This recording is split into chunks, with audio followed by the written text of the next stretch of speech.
moi, un peu comme vous, l'idée c'était vraiment essayer de progresser en tant que coach et apporter quelque chose aux gamins. Donc tactiquement, techniquement, en termes de performance, il y a aussi le mental, ça c'est une autre facette. Et donc dans la tactique, je voulais un peu progresser un petit peu. Et l'idée, j'ai fait cette formation, vachement intéressante, il y avait des outils et tout, c'était donc FRFP, mais j'ai halluciné sur, en parallèle de sa vie pro, en parallèle de sa vie perso, en parallèle du coaching, où tu dois être là, préparer les séances, animer les séances, tu regardes du match, donc il faut se regarder, hein. Et après, il faut aller couper, il faut aller analyser, il faut aller condenser et apporter des choses aux gamins. Waouh, ça prenait un temps fou, fou. Et donc c'est chronophage, le mot c'est vraiment ça. Et c'est passionnant, ça c'est sûr. Parce que tu vois ta team, tu fais ah, tiens, non, ce projet de jeu-là, tiens, je vois pas ça. Donc après, tu leur montres. Eux aussi, il faut qu'ils aient le temps d'ingurgiter, de rebosser dessus. Et en parallèle de ça, j'ai fait waouh. Wow. Donc j'ai commencé, j'ai fait, j'ai progressé, mais après je me suis dit non, c'est trop. Et comme j'aimais beaucoup ça, je me suis dit vas-y, je vais me focaliser sur quelque chose de bien précis, du individuel. Je vais essayer de faire progresser individuellement. Chaque match, je prenais 2 joueurs et je séquençais donc quelques situations et je leur montrais tu vois ça, tu dois progresser en ça. Tiens, regarde là. Donc c'était plus sur de la technique, sur un peu sur du déplacement. Et voilà, donc je peux vous montrer une ou deux séquences. J'en ai fait une là contre Meudon, on a fait un amical. Donc j'ai séquencé la semaine dernière quelques vidéos. Donc c'était sur la prise d'information, voire avant de recevoir. Non, sous la lance ça fait toujours rien. Ça c'était une spé attaquant. Et là je clique, je crois. Je dois être en dessous. Voilà. Donc avec, tu peux faire une pause? Juste, je parle des logiciels, excusez-moi, merci.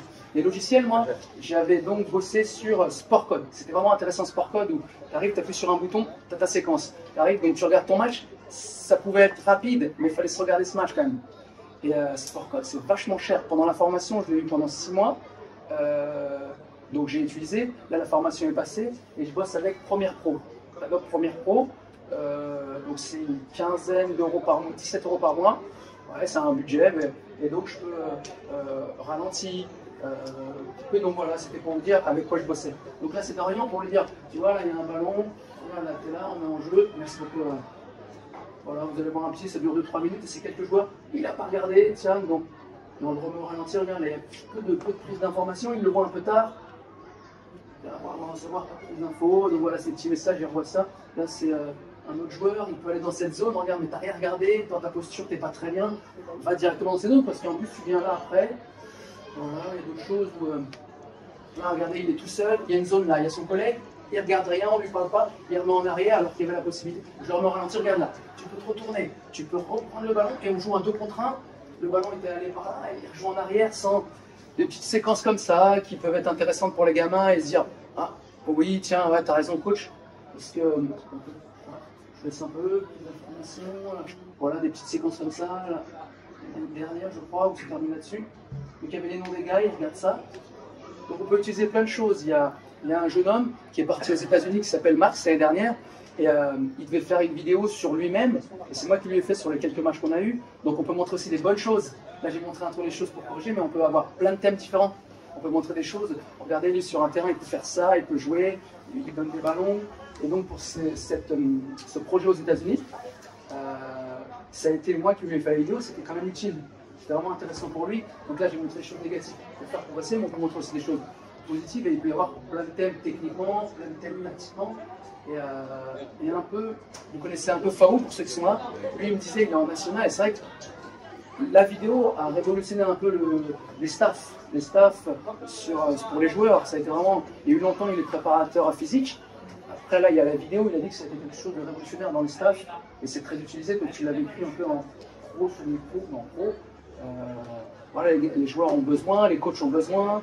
Et dans les analyses, il y a son équipe, il y a l'adversaire, il y a vraiment plein de choses à faire. Et voilà, et là j'en avais fait une individuelle sur un SP récemment, c'était la semaine dernière. Donc je vais en refaire un peu plus. Et là c'est pour les faire travailler techniquement, voilà. Techniquement, tiens, la posture du corps. De se voir jouer ou de se voir travailler, ça fait corriger je pense. Ça fait ah ouais j'ai ça, ah ouais je fais ça. Parce que quand on dit ok ils écoutent, mais quand ils regardent, ils font ah. Donc c'est quand même très bénéfique. Mais pour revenir à tout ça, on parlait de sa vie de tous les jours dans un club amateur, c'est pas simple. C'est du temps. C'est du temps. Et même les temps pour les joueurs. Hein. Oui, tout à fait. Donc, tout à fait, tout à fait. Donc là, on peut utiliser le ralenti. On peut utiliser. Voilà, là, c'est un peu de ralenti pour voir comment il se positionnait. Là, on peut arrêter des choses et montrer des postures. Il y en a une juste un peu après. Là, tu as utilisé en portable, on a vu. Là, c'était ma caméra, Ouais, c'était ma caméra, un petit pied. C'est une petite caméra que j'avais achetée il y a quelques temps et je l'ai gardée. Donc là, on peut noter des petites choses. Regardez, là, sur la posture, il est un peu écrasé. Et il comprend après, ah ouais, d'accord, dans ma posture, je suis peut-être un peu terrassé, alors il faut être un peu plus haut. Quand elle part bien, on voit la différence. Quand c'est une belle frappe, tu vois tout de suite comment il est, comment on est, et on le voit. Ah ouais. Et sur d'autres, quand c'est raté, il y a des postures qui font que c'est raté, et on le comprend.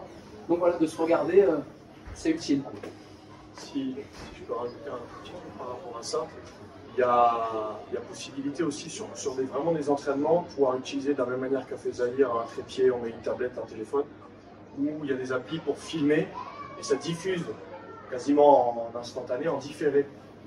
Le joueur frappe, Il peut regarder, regarde. met quasiment en direct derrière la caméra, il revisionne sa frappe, il a 10, 15, 30 secondes de Ouais, si tu as envie, peut-être une minute. comme ça, il peut peut-être même se revoir Il paraît Vous avez les que. même Il paraît sur le que. portable. sur le web ou sur une tablette, c'est peut-être mieux. Vous avez déjà utilisé un Moi, je pense pas. sur PC, vous avez déjà utilisé un ordinateur, Non, pas ordi. Tablette, oui, mais pas ordi. tablette. Ouais, Et tablette. il paraît que pour l'apprentissage, c'est vachement intéressant de regarder un tout petit peu après. De regarder vraiment un tout petit peu après, parce que là, après, c'est 2 jours après, je vous envoie la vidéo, mais il paraît que, ouais, juste après, on progresse encore mieux de voir. Mais bon, ça, je ne connaissais pas, mais c'est bien.